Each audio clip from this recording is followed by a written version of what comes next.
sehingga dengan nikmat kemudahan dari Allah Subhanahu wa taala kita bisa duduk di majelis mulia ini.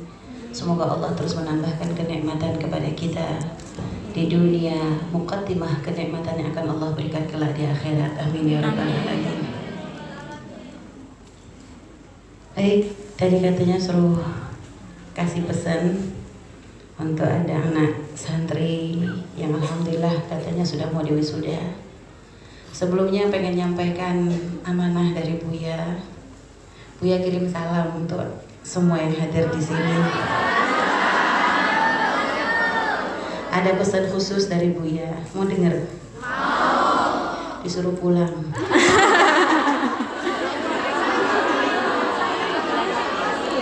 Pesannya nggak panjang, tapi ngena ya. Buya nggak pesan macam-macam, nggak disuruh gimana-gimana, suruh pulang aja yang cepat katanya. Insya Allah semoga diberikan kemudahan untuk kumpul bersama keluarga, membangun rumah tangga yang sakinah mawaddah warahmah, mendidik putra-putri menjadi putra-putri soleh ahli syurga. Baik, ini kayaknya masih lemes. Mau baca nasyid dulu? Ya, mau baca nasyid dulu?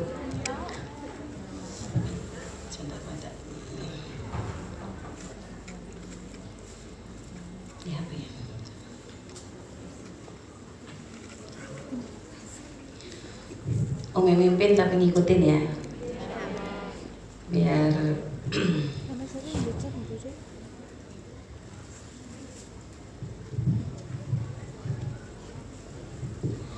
Sallu ala Nabi Muhammad. Ya Rasulullah, salamun alaik. Ya Rafi'a sya'ni wa daraji,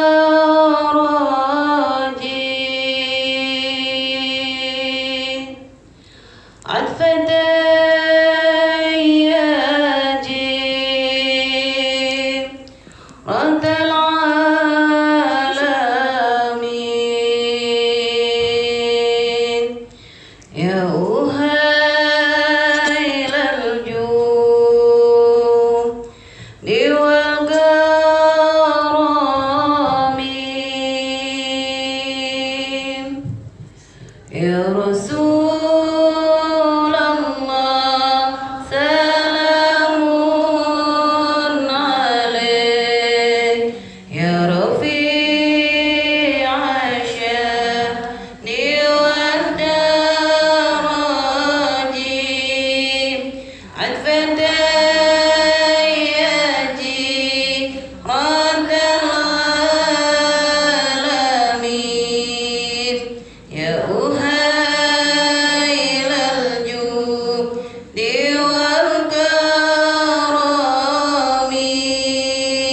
Ya Ya Rasulullah, salamun alaik. Ya Rafi'a sya'ni wa daraji, atfan dayyaji raddal alamin.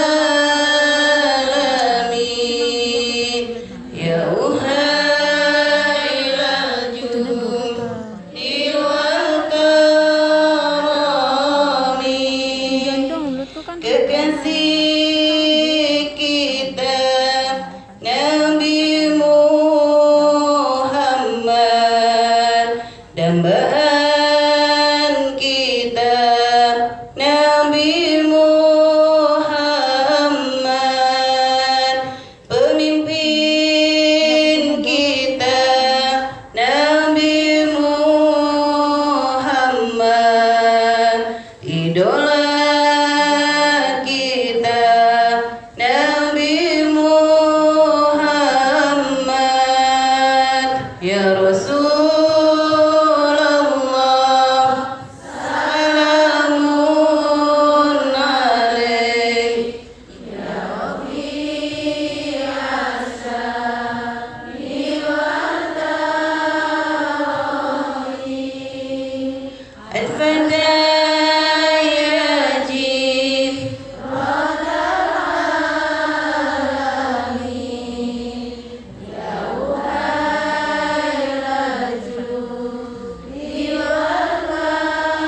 Baik, hadirat yang dimuliakan Allah Subhanahu wa taala.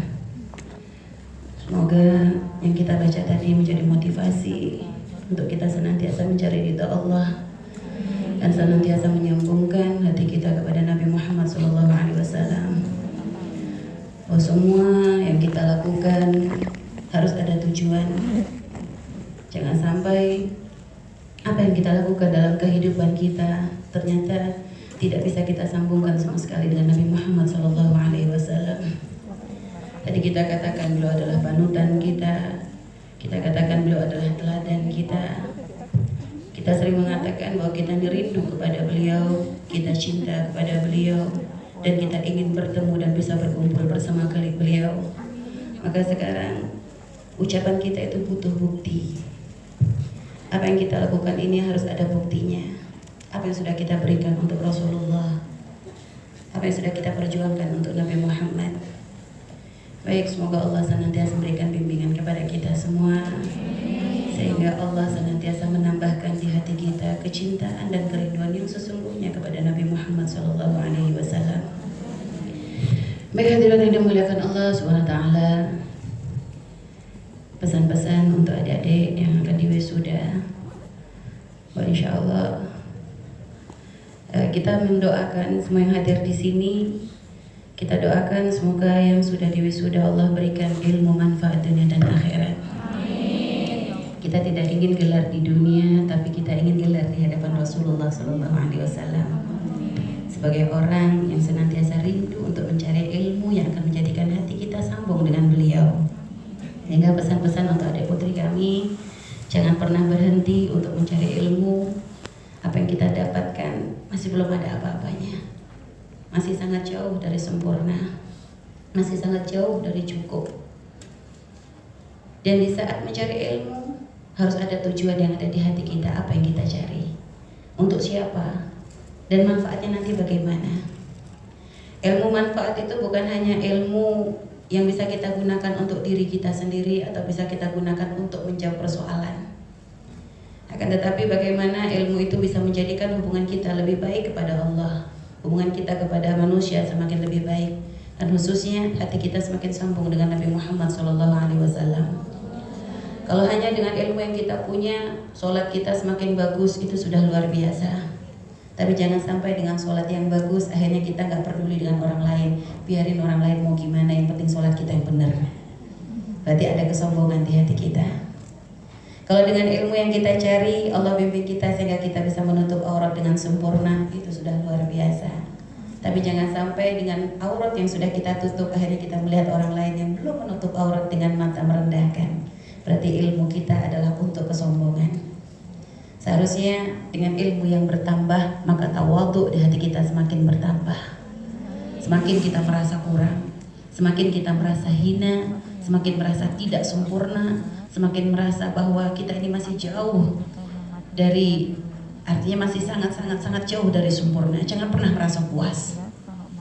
Seorang alim, seorang wali mendidik putranya.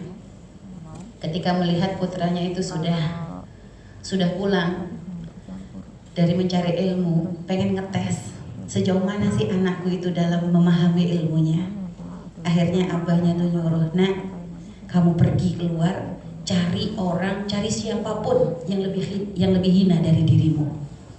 Untuk mencari siapapun atau apapun yang lebih hina dari dirimu. Akhirnya benar nih, keluar si anak. Ngelihat ada orang ahli maksiat. Wah, dia ngomong, ini orang lebih hina dari aku nih. Dia maksiat, aku enggak. Tapi baru ngomong gitu, tiba-tiba di hati kecilnya ngomong lagi, orang maksiat itu kan kalau nanti tobat, dosanya diampuni. Nabi bersabda, "Man ta'iba minadz dzambi kama la dzambala." Orang yang bertobat dari dosanya kayak orang nggak punya dosa. Hanya mikir, loh kalau dia nggak punya dosa berarti dia lebih mulia dari aku. Berarti enggak, aku nggak lebih mulia dari dia, aku ini lebih hina dari dia. Karena dia adalah orang, kalau dia bertobat, dia akan diangkat derajatnya oleh Allah SWT. Jalan lagi, ketemu sama orang bodoh. Ketemu sama orang bodoh, dia ngelihat, wah aku punya ilmu, ini orang bodoh nih, nggak ada ilmunya. Terus dia mikir lagi, kalau aku tuh awalnya dia menganggap diri dia lebih mulia, tapi tiba-tiba hati kecilnya kok membisikkan, dia orang bodoh kalau dia bermaksiat karena kebodohannya. Lah kamu kalau maksiat berarti kamu bodoh, kamu maksiat dengan ilmumu, berarti kamu lebih hina dari dia. Kaget lagi, ya Allah, iya ya, orang bodoh lebih mulia dari aku. Ngeliat anak kecil lagi belum ngerti apa-apa, dia nganggap wah aku lebih mulia dari anak kecil, dia belum punya amal baik. Belum punya amal baik, aku sudah punya. Akhirnya hati kecilnya bisik lagi, tapi anak kecil tuh gak punya dosa. Kamu banyak dosanya. Dia sudah mulai, dia semakin gemetar dia. Waduh, ini gak bisa lebih baik lagi. Sampai akhirnya ketemu dengan seekor anjing. Dia nganggap aku lebih mulia dari anjing. Tapi lalu dia mikir lagi, anjing ini kalau di akhirat gak dihisab, sedangkan kamu tuh hisabnya panjang. Kalau anjing mah selesai, tapi kalau kamu gak bisa, urutannya panjang, nanti harus melewati alam kubur. Sudah gitu masuk ke alam barzah, nanti kamu nanti akan dibangkitkan di padang mahsyar, nanti harus masuk penghisaban. Setelah itu nanti terima buku amal baik, nanti harus melewati sirat, bisa lulus enggak? Akhirnya mikir seperti itu, terpukul lagi. Ya Allah, kembali ke ayahnya dengan tangisan, wahai ayah, demi Allah, aku sudah mencari orang yang lebih hina dariku, tapi tidak aku temukan. Aku gak menemukan siapapun yang lebih hina, aku ini yang paling hina ya, karena aku banyak dosa, aku sering maksiat, aku punya ilmu kurang manfaat. Lihat, ayahnya setelah mendengar putranya berkata begitu, wahai anakku, ayah bersyukur kepada Allah, alhamdulillah Allah telah memberikan kepadamu ilmu yang sesungguhnya. Ya, jadi ilmu sesungguhnya itu tidak menjadikan kita merendahkan orang lain. Ilmu yang sesungguhnya akan menjadikan hati kita tuh semakin lembut, semakin rendah hati, semakin tawadu. Jadi melihat orang lain itu tidak dengan mata merendahkan, karena kalau sudah orang merendahkan orang lain, lihat sebanyak apapun ilmunya akan dihinakan oleh Allah. Sebesar apapun, setinggi apapun, maka akan direndahkan serendah-rendahnya oleh Allah Subhanahu wa Ta'ala. Maka jadikan ilmu kita menjadikan kita semakin taat kepada Allah, jadikan kita semakin dekat dengan Nabi Muhammad, jadikan kita semakin berbelas kasih kepada hamba-hamba Allah yang lain. Nah, itulah ilmu yang bermanfaat dunia dan akhirat. Ya, insya Allah itu pakai untuk diri kita, pakai untuk orang-orang di sekitar kita. Saya itu cobalah mengamalkan ilmu semampu kita, mulai dari orang yang dekat, dari orang tua kita. Kalau sudah punya suami, mulai mengamalkan ilmu dengan suami kita. Bagaimana dengan menjadi istri solehah? Yang sudah punya anak, tambahkan lagi ilmunya, jadikan bekal untuk mendidik anak-anak kita. Terus seperti itu. Kalau sudah mulai dekat-dekat ini, sudah mulai bisa kita didik, maka semoga itu akan menjadi sebab kemuliaan kita semuanya. Jadi ilmu itu seperti itu ya. Jangan hanya mikir kalau banyak ilmu, banyak ibadahnya. Banyak ibadahnya pun kalau ternyata perilakunya jauh, artinya dipenuhi dengan kesombongan, ibadahnya tidak akan ada gunanya. Walaupun kalau ngomong gini jangan langsung, oh kalau gitu gak usah banyak-banyak ibadah, bukan gitu. Ibadah tetap, kalau yang wajib gak boleh ditawar. Soalnya ada orang itu kadang semangat cari ilmu hanya untuk urusan ibadah zahir. Kalau sudah dikasih amalan, kata Ustadz suruh sholat 20 rakaat nanti rezekinya lancar, pakai. Kalau Ustadz suruh baca sholawat ini nanti doanya dikabul semuanya, pakai. Semangat kalau sudah dikasih amalan kayak gitu. Tapi disuruh baik sama tetangga, susahnya minta ampun. Suruh akur sama suami, gak akur-akur. Suruh bener didik anak, gak bener-bener juga. Ya, terus model amalan gimana? Sehingga makanya jangan sibuk dengan amalan seperti itu. Jadi sibukkan diri kita nih, bagaimana kita nih menjadikan lebih baik lagi. Kalau seandainya kita hanya menjalankan yang fardu-fardu saja, sholat 5 kali, gak pakai sunnah-sunnahnya, puasa hanya bulan Ramadan, gak pakai sunnah-sunnahnya. Setelah itu pokoknya melaksanakan yang wajib-wajib saja, gak pakai sunnah. Tapi ternyata dengan orang tua baik, dengan suami baik, dengan anak baik, dengan tetangga akur, dengan orang gak pernah benci, gak pernah dendam, gak pernah iri, gak pernah sombong, maka sungguh itu sudah bisa jadi sebab kita untuk menjadi bekal kita untuk masuk surganya Allah, insya Allah.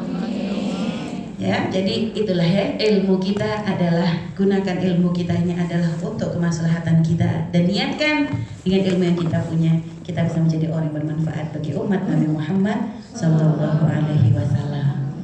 Cari ilmu tuh tujuannya caper, capernya bukan dengan orang, caper dengan Rasulullah.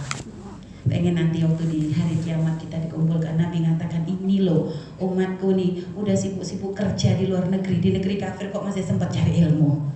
Pengen itu dibanggakan. Karena para kekasih-kekasih Allah tuh cari sesuatu yang khusus untuk bisa dibanggakan di hadapan Nabi. Sayyidah Rabi'ah Al-Adawiyah itu orang yang luar biasa. Tapi baca sholawatnya tidak kurang dalam sehari itu 50.000 kali. Ketika ditanya, kenapa engkau tuh sudah banyak ibadah, kok baca sholawatnya segitu kencengnya? Dijawab oleh beliau, karena aku tuh pengen nanti di hari kiamat dipanggil, sini Rabi'ah, ini loh umatku yang paling rajin baca sholawat untukku. Jadi mereka tuh mencari sesuatu. Caper di hadapan Nabi itu boleh, yang nggak boleh caper depan orang. Caper dengan orang yang bukan mahramnya apalagi. Ya, kalau caper depan suami nggak apa-apa, niatnya bagus. Yang penting jangan cuma niat biar dapet gaji. Niatnya duit terus. Kalau caper dengan suami biar suami tambah cinta, loh bagus. Ya. Jadi untuk suami mah harus maksimal ya. Baik, cuma sayang nggak bisa dipraktekin di sini. Ya, baik. Insya Allah semoga Allah berikan kemudahan kepada semuanya ya. Ini saja insya Allah yang bisa Umi sampaikan untuk pesan-pesan kepada adik-adik putri yang sudah akan diwisuda insya Allah. Dan semoga menjadi motivasi yang lainnya agar semakin giat di dalam mencari ilmu. Dan mencari ilmu gak usah nggak pandang usia, nggak tua, nggak muda, ya, nggak miskin, nggak kaya, semuanya punya kesempatan untuk mencari ilmu. Dan kalau ternyata mungkin ada cari ilmu, saya tuh bukan nggak pengen, tapi saya tuh lemah banget. Diajarin satu, lupanya dua, misalnya gitu. Lupaan, nggak paham-paham. Kalau ustadznya ngajar, saya ngantuk, misalnya. Jadi gimana, Rami? Misal ada yang punya kasus kayak gitu, suruh ngafalin tuh nggak bisa, ustadznya tuh sampai pegel. Terus gimana? Jangan nyerah. Karena kadang ilmu tuh subhanallah, berkahnya ilmu tuh kadang belum tentu di kita. Belum tentu di kita. Jadi kadang kita mungkin jadi orang bebel banget untuk paham ilmu, tapi sudah pokoknya tulus saja, senang, semangat, rindu, pokoknya cinta dengan ulama, cinta dengan ilmu, pokoknya pengen tahu walaupun ternyata nggak paham-paham. Itu mungkin kalau memang ternyata bukan di kita, insya Allah jatuhnya karena keturunan kita. Yakin itu, karena ada banyak kisah. Dikatakan ada seorang tua itu, subhanallah ya. Jadi perjuangan ibu itu jangan dianggap remeh. Ada seorang tua dikatakan kok dia tuh menghafal Al-Quran. Kalau ngomong tuh pakai bahasa Al-Quran. Aja ditanya sama seorang, Pak udah lama hafal Quran? Enggak katanya, bapaknya tuh udah umur 70-an. Tapi kalau ngomong kok pakai bahasa Al-Quran. Hanya ditanya, mulai kapan bapak tuh hafal Quran? Aku ngafalin Quran tuh waktu usia 60 tahun. Masya Allah, ngafalin Quran tuh waktu usia 60 tahun. Loh, kok bisa kayak gitu? Ini mungkin buah dari usaha ibuku. Jadi ibunya tuh senang dengan ulama, senang dengan ahli Quran, dekat dengan mereka, tapi nggak bisa ngafal-ngafal. Tapi ibunya tuh rajin berdoa. Ya Allah, aku tuh nggak bisa ngafalin Al-Quran, tapi aku pengen punya keturunan anak hafal Quran. Aku pengen punya, aku nggak bisa ngerti pelajaran, tapi aku pengen punya anak yang alim. Sehingga lihat, tidak ada kata terlambat. Padahal baru diberi hidayah itu 60 tahun, tapi ternyata di usia 60 tahun tidak menjadi penghalang untuk bisa hafal Quran, untuk dia bisa belajar ilmu yang lain. Ya, apalagi kan belum ada yang 60 di sini. Ada sudah umur 60. Ya ada. Jadi insya Allah semuanya diberikan kemudahan untuk mencari ilmu ya. Insya Allah semangat. Semuanya semangat banyak mencari ilmu, diniatin ya. Kalau ngerasa belum punya anak, saya belum punya anak nih ngapain? Loh nantinya kan lihatnya punya anak, harus semangat. Semuanya pengen punya keturunan yang akan menjadi penerusnya Rasulullah Sallallahu Alaihi Wasallam. Baik, ini saja bisa Umi sampaikan dan selanjutnya acara wisuda. Baik, ini saja. Wallahu a'lam bishawab. Wabillahi taufiq wal hidayah. Wassalamualaikum warahmatullahi wabarakatuh. Waalaikumsalam warahmatullahi wabarakatuh. Syukron kasiron atas nasihat atau pesan dari Umi Ferus. Baik, acara yang selanjutnya yaitu nanti akan ada penyerahan langsung sertifikat dari Umi Ferus Karolini kepada para wisudawati. Baik, nanti akan disebutkan namanya satu. Bagi yang sudah disebutkan mohon maju ke depan. Baik, yang pertama untuk santri dakwah angkatan kedua yaitu Ukhti Elik Aprianti. Kepadanya dipersilakan untuk maju ke depan.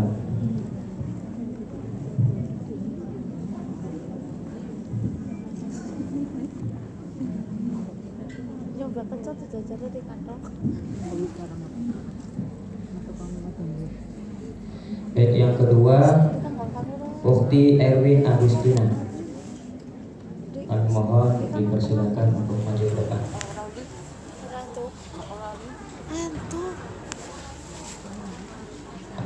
Asal aja lah. Yang ketiga Ukti Heni Suryani. Nanti setelah ini. Lah ora ana sing kamera. Ukti Heni Suryani. Kami persilakan untuk maju ke depan. Yang keempat Ukti Hindi Munawaroh. Kami persilakan untuk maju ke depan. Tapi antuk kok. Nyata ora ana. Antuk yo. Ora ana sing moto. Yang kelima Ukti Mega Aulia. Kami persilakan untuk maju ke depan. Lihat salah jalan. Nah, kalau suara live.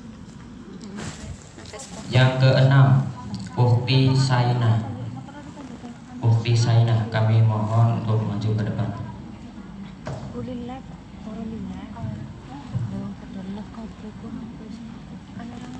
Yang ketujuh Ukti Siti Fatimah.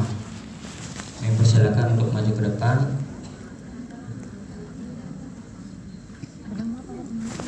Yang kedelapan Ukti Siti Rohmah.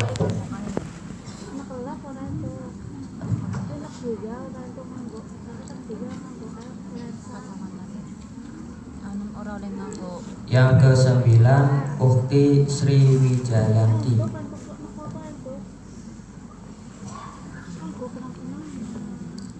Yang ke-10 Ukti Triwahyuni. Kami persilakan untuk maju ke depan. Yang ke-11 Ukti Wati Rochani.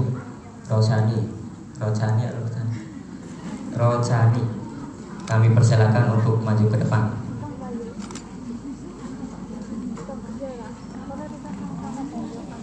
Yang ke-12 Ukti Endang Susilowati. Kami persilakan untuk Kang lemari kayaknya.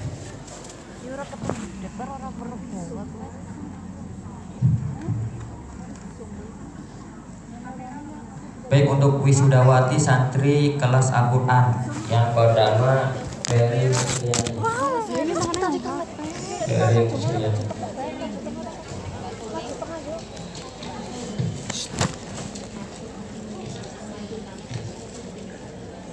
Baik. Yang terakhir yang ke-13 Ukti Astriana. Ya.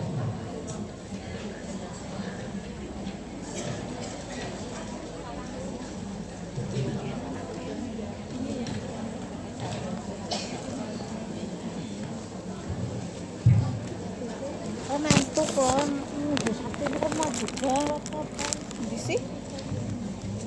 Baik, untuk wisudawati santri kelas Al-Quran yang pertama Ferry Musliani. Kami persilakan untuk maju ke depan. Yang kedua Ira Juniati. Kami persilakan untuk maju ke depan. Yang ketiga Ukti Nur Faiza. Live. Yang keempat Ukti Farmi. Fotografer andal gitu. Bayar loh. Yang kelima Ukti Samia. Ukti Samia. Tadi kan nomor 1. Yang keenam Ukti Sri Wahyuni. Yang ketujuh Ukti Yulia. Cuma nang tajwid tok ya. Oh, melodi baik. Yang ke-8 Ukti Suwani. Dalam. Dia pernah ditetap nasi si bukan hiji si.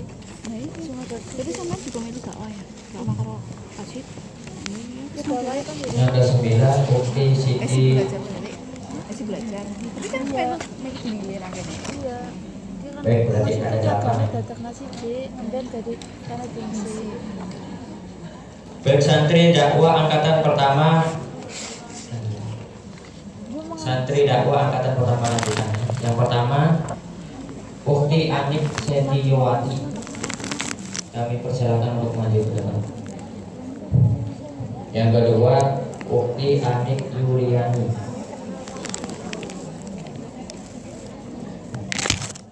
Ukti Anik Yuliana. Yang ketiga, Dian Sasi Maharani. Yang keempat, Ukti Eka Haryani. Yang kelima, Ukti Endang Nurwati Ningsih. Yang keenam, Ukti Eni Sri Rahayu. Yang ketujuh, Ukti Eki Nurwati. Kami persilakan untuk maju ke depan. Ukti Eki Nurwati.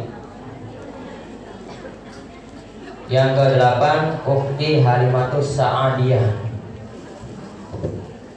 Kami persilakan untuk maju ke depan. Yang ke-9, Ukti Krismiyati. Baik, yang ke-5 tadi Ukti Endang Nurwadinsih. Ukti Endang Aku ya berku Nurwadinsih. Endang. Ya cekap dari ketinggonyong.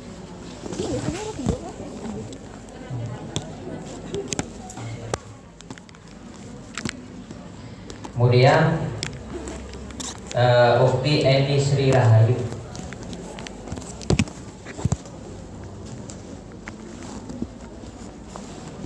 Kemudian Ukti Eti Nurwati. Ukti Eti Nurwati. Yang ke-8, Ukti Halimatus Sa'adiyah.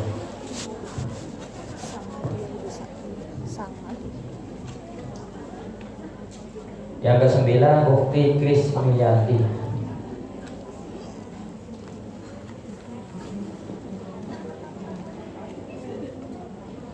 Yang ke-10, Ukti Luciana. Ukti Luciana. Kemudian yang ke-11, Ukti Simut.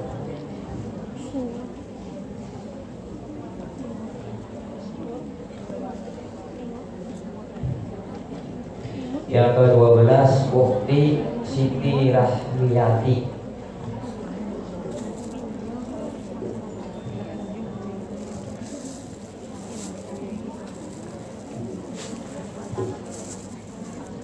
Yang ke-13, Ukti Siti Romjatun.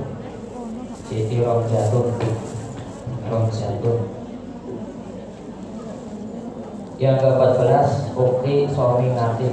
Somiati.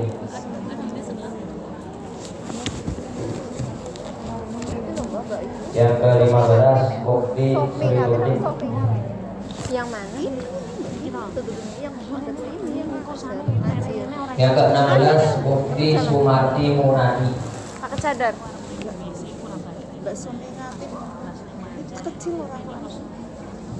Ngajar sampean. Yang Minggu keberapa ke-17, sampai? Ukti Sohida. Yang ke-17, Ukti Sohida. Bukan sih pas ngarep paceri. Yang ke-18, Ukti Sumiyati.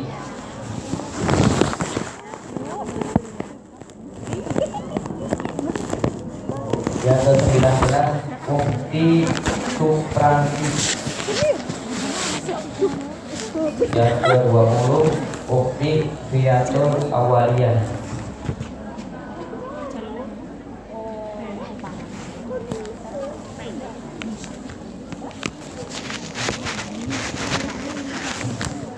Yang ke-21, Ukti Yeyen Triani. Yang ke-22, Ukti Indah Suprihati.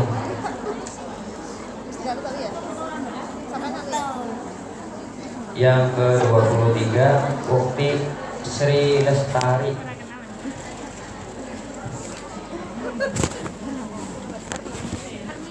Yang ke-25, Ukti Dunia. Yang ke-26 yang terakhir Uki Barokah. Gue kalau melaku sih cepat-cepat yo. Nang tutup kursi jedok meneng. Ya apa lagi ya. apa? Untuk kelas Al-Quran ada yang belum disebutkan. Baik, untuk kelas Al-Quran yang belum disebutkan yaitu Uki Suwani. Kami persilakan untuk maju ke depan. Uki Suwani. Kemudian Uki Ayu Syariah. Uki Ayu Syariah.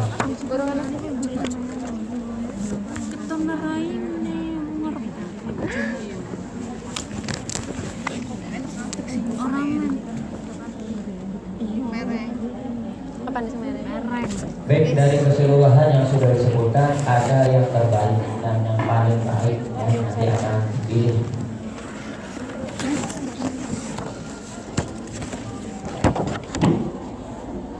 Yang terbaik dari santri dakwah angkatan kedua syariah, santri dakwah angkatan kedua jatuh pada Ukti yang terbaik ya, Ukti Astriana.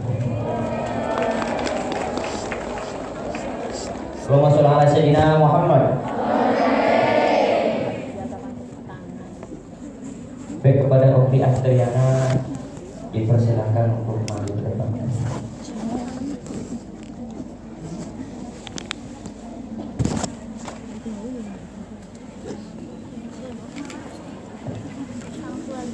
Belum mengganggu pemandangan.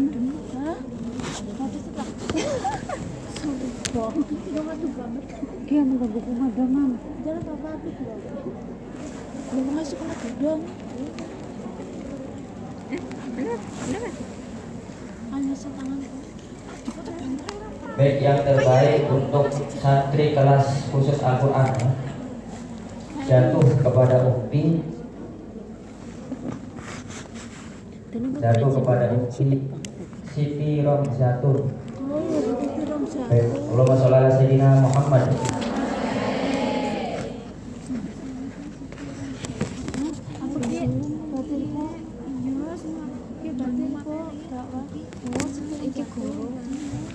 Selanjutnya yang terbaik dari santri dakwah angkatan pertama, angkatan 1 lanjutan, jatuh kepada Ukti Subriyati. Jatuh kepada Ukti Subriyati. Kami persilakan kepadanya untuk maju depan. Allahumma sholli ala sayyidina Muhammad.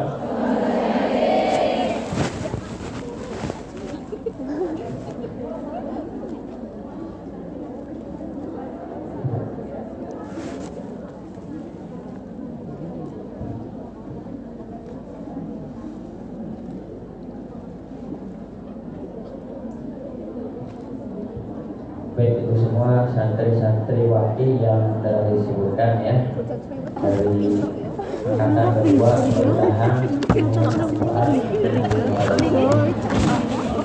Baik, selanjutnya yaitu acara yang keempat akan dilakukan oleh tausiah dari Universitas Arabi. Baik, kepada beliau kami persilahkan. Allahumma sholli ala sayyidina Muhammad. Allahumma sholli ala sayyidina Muhammad. Allahumma sholli ala sayyidina Muhammad. Ma, ini Rika menang. Ya orang ngerti ya Allah. Ini Rika pintar dapat. Rika ini pintar. Orang ngerti ya. Dia salah ngomong. Udah Cina Amerika apa? Cina Amerika apa? Mereka pintar banget. Salah ngomong dia lah. Rika pintar dapat.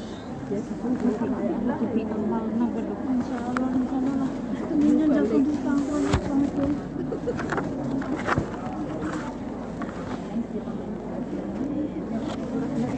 Oke, koko. Ini kan berdek ke. Ini foto makan. Alhamdulillah di acara wisuda selesai ya, insyaallah. Ini untuk motivasi motivasi ya, ini sekedar untuk motivasi bukan akhir ya, jadi terus semangat belajar. Dan kalau ingat pesan guru kami, dia sering cerita, Habib Hasan Al-Harun selalu pesan kepada murid-muridnya, kalau engkau akan Allah ikuti ilmu 1 kilo di hadapanmu, maka jadikan adabmu 2 kilo. Artinya adab itu harus lebih besar atau lebih banyak daripada ilmunya. Karena kalau ilmu lebih banyak daripada adabnya atau akhlaknya, akhirnya ilmunya menjadi modal untuk sombong.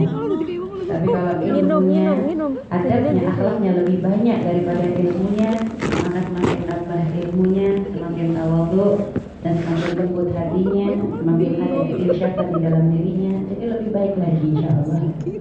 Dan juga semangat untuk amar ma'ruf nahi munkar dengan ilmu yang Allah berikan kepada kita. Ya.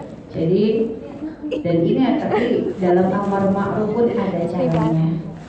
Jangan sampai pengennya amar ma'ruf nahi munkar tapi nggak pakai cara.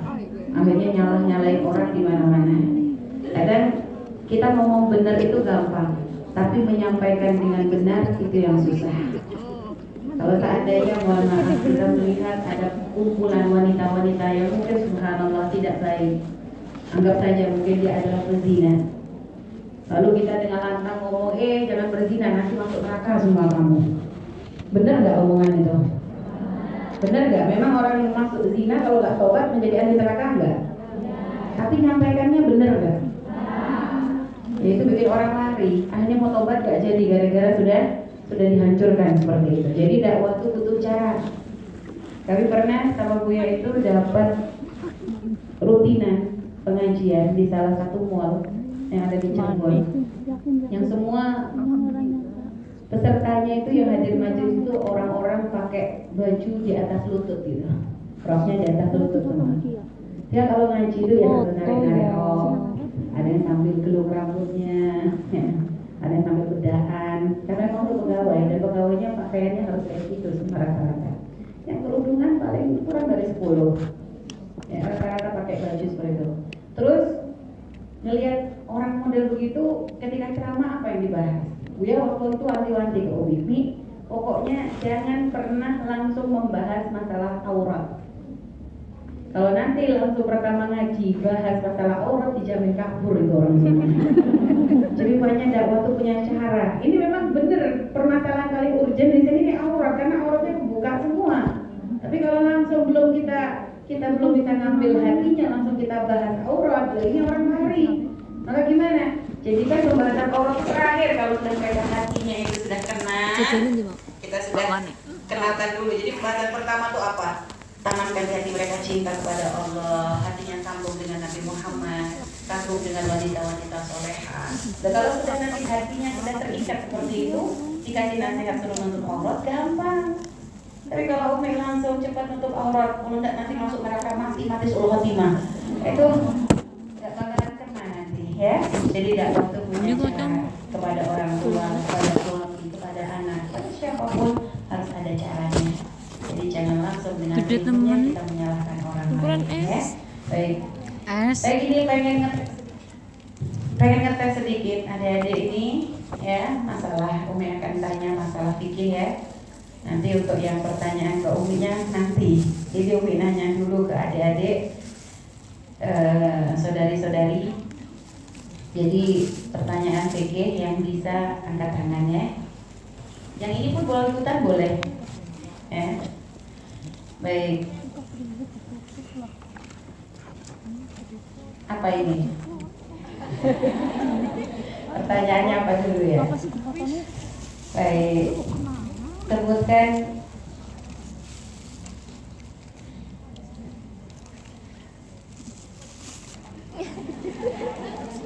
ini sering lah dia nanya nih ya, nggak apa-apa. Sebutkan syaratnya haid. Ya, syarat haid. Ayo, ngaco.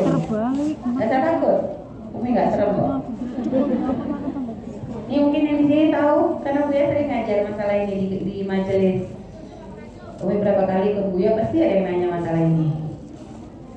Perasaan waktu itu nyantet semua loh. Catatannya bukan haid. Syarat haid. Dia keluar. Apa yang dinamakan? Ya setelah masa cucu 15 hari. Ya dinamakan sebelum 15 hari. Keluar setelah masa suci 15 hari. Ibu rodoknya Rasulullah yang luar biasa, insya Dia Allah. bisa pemimpin Yasin namanya. Dia batir yang baru. Caranya sebutkan? Ya. Syarat wanita haid itu umur 9 tahun. 9 tahun apa? 9 tahun hijriah. 9 tahun hijriah. Terus Kedua sudah umur 9 tahun atau kalau 10 tahun berarti nggak boleh? kalau seandainya beliau sudah mengeluarkan haid gitu maksudnya. Enggak. Tadi katanya harus umur 9 tahun. Berarti kalau keluarnya umur 10 tahun nggak boleh? Boleh. Nah, berarti maksudnya umur 9 tahun atau tidak kurang dari 9 tahun. Tidak kurang dari 9 tahun. Baik. Karena artinya beda ya. Harus umur 9 tahun berarti jatahnya cuma di umur 9 tahun. Jadi bahasanya harus tidak kurang dari usia 9 tahun hijriah. Baik, yang kedua, Tidak kurang dari 9 tahun hijriah. Yang kedua umur 15 tahun. nah, apanya itu 15 tahun? Umur 15 tahun hijriah. Tadi Itu kan maksimal. 9 tahun. Maksimal. Oh, maksimal. Berarti kalau yang keluarnya 17 nggak boleh sudah? Maksimal 15 tahun hijriah. Maksimalnya 15. Berarti Iya. 17 tahun hijriah nggak bisa. Nah bisa, itu udah masuk. Kan maksimalnya 15 Kalau tahun. maksimal itu kan batas akhir ya. Ya, betul. Berarti kalau 15 itu sudah mentok. Ya. Jadi 15 itu gimana? Katanya 9 atau 15? 15 tahun itu maksimal. Kalau misalkan 15 tahun itu belum keluar, berarti beliau itu berarti sudah head begitu. Udah balik. Tunggu, ini syarat balik nih. Baik. Coba ada yang bisa bantu mungkin? Iya, coba saudara ya. Nah, kita ini dulu. Assalamualaikum warahmatullahi wabarakatuh. Waalaikumsalam. Tapi luar biasa, sudah bisa menjawab itu sudah masya Allah ya. Ayo, nggak apa selanjutnya. Siapa yang namanya? Endah Susilowati. Endah Sulawati ya. Gimana syaratnya? Ya syaratnya yang pertama yaitu darah keluar tidak boleh kurang dari 9 tahun hijriah. Darah keluar tidak kurang dari 9 9 tahun. tahun. Wih, 9 tahun darahnya keluar. Umurnya. Umurnya. Ya, itu makanya. Itu berarti pendarahan jadinya.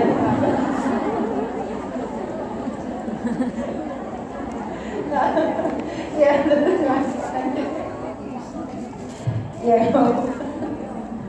cuma ini kalau sampai jadi muridnya nanti cekang gini, waduh, 9 tahun terus-terusan keluar ya. Nah, berarti usianya, maksudnya usianya tidak kurang Dari 9 tahun hijriah. baik. Terus yang kedua, Yang kedua, jika darah tidak keluar pada usia 9 tahun hijriah tadi, maka ditunggu sampai umur 15 tahun.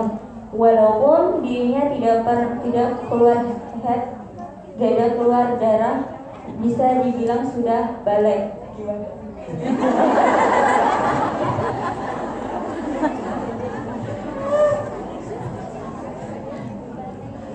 coba, bener gak? Nah, ada bisa benerin lagi? Sebentar, ini nanya syarat head atau syarat balik sih? Ini kayaknya masih dicampur deh rumusnya, ya. Grogi, belum biasa. Assalamualaikum. Waalaikumsalam warahmatullahi wabarakatuh. Syarat darah haid ada 5. Ya, yang pertama, darah tidak boleh kurang dari 24 jam dalam tempo 15 hari.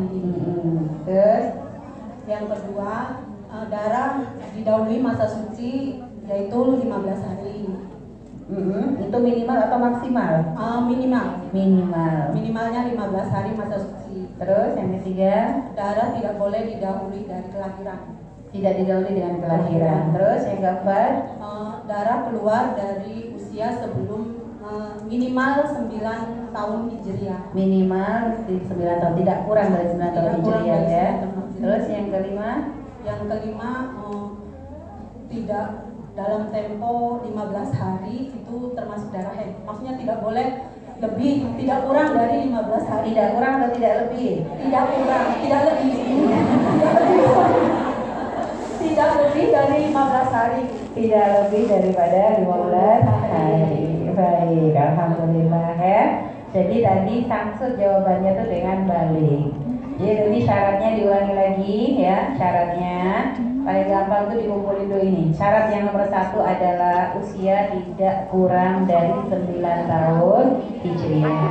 Yang kedua, darah tidak didahului oleh kelahiran.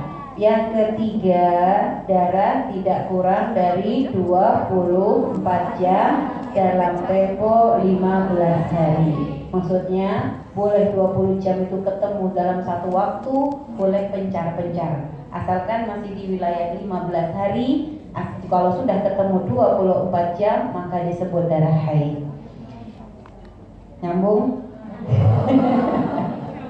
Yang ketiga, darah didahului masa suci tidak kurang dari 15 hari. Dan yang terakhir, darah tidak lebih daripada 15 hari. Karena jatah paling banyaknya haid itu adalah 15 hari ya. Jadi urutan itu juga memudahkan dalam menghafal. Jadi supaya yang berkaitan darahnya itu digabungin 3 gitu loh.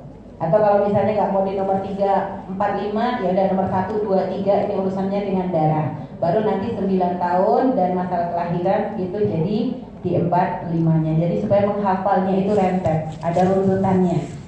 Baik, jadi kalau menghafal tuh bikin rumus-rumus ya. Kalau kita nggak bikin rumus-rumus tuh kadang susah. Umi dulu juga waktu belajar gitu. Kita dulu belajar harus 1 semester itu harus menyelesaikan kitab setebel ini. Baru melihat kitabnya itu sudah mabuk. Ini kalau cuma baca, dan subhanallah, kitab-kitab itu kadang punya obat tidur yang luar biasa. Mengandung obat tidur, baru buka tuh sudah tidur kita. Benar. Sehingga makanya lu gimana caranya? Akhirnya harus punya cara. Oh, ternyata memang harus bikin kunci-kuncinya. Jadi satu kitab tuh kita rangkum. Ternyata cuma jadi berapa lembar. Itu ternyata ngapalinnya tuh sangat mudah. Ya, sampai sekarang aja masih ingat. Jadi ilmu tuh seperti itu. Jadi